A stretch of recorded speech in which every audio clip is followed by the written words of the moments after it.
армысыздар. Мен айтайын деген, мына Астана футболы, вообще Қазақстандағы футбол федерациясы қазақ футболын өлтіріп жатыр. Кеше Қайсармен болған ойында көптен қателіктер жасалды. Судьяның бүйрегі Астанаға бұрып тұр. Сондай тапсырма келген. 100%, 200% келген. Жоғарыда отқан Астананың мырқымбайлары Европаға шығасыңдар, ұтылып қалыңдар. Соны тілеймін, күнде соны тілеймін. Күнде. Ойыншылардың шеттерінен травма алсын маған десе. Кешегі істеген жауыздықтарың ма Қайсарға? Сосын футбол эксперттер. Елдос Ахмет, сен ештеңе айтпай қойшы, футбол туралы. Жарай ма, қойшы. Сен кезінен сыбыстар естігем, договорня ойнағансың. Елдос Ахмет. Тек комментатор кімге есім ұмыттым. Олжас соған ризамын. Көп футболға жаны ашитын. Ермұханда бірдеңе айтама деп едім, жасырып қойды. Сол Олжас қана жақсы айтады. Өте қазақ десе бүйрегі бұрып тұратын қазақ футболына жанашырлар.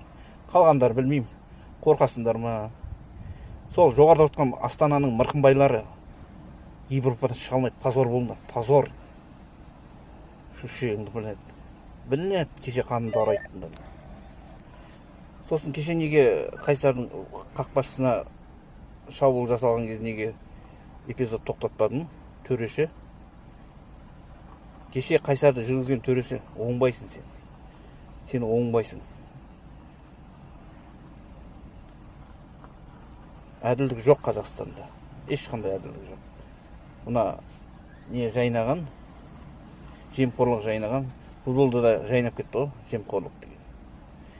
Әділдік жоқ. Астана, жолдарың болмасын. Соны тілеймін. Жолдарың болмасын. Астана жоғарыда отырған федерациялар бәріңе айтамын.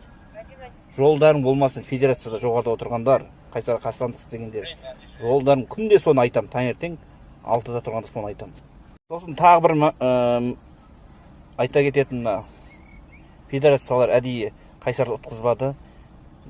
Ертең қазақ балдарымен жеңіп кетіп, позор болып, сосын басқа клубтарға осылай істеңдер деп үкімет ақша бермей қояды деп әдейі жеңдірмеді. Тағы айтамын, жолдарың болмасын. Астана, жолдарың болмасын. Европада да қай ойында болсын, қай додада болсын, бұдан кейін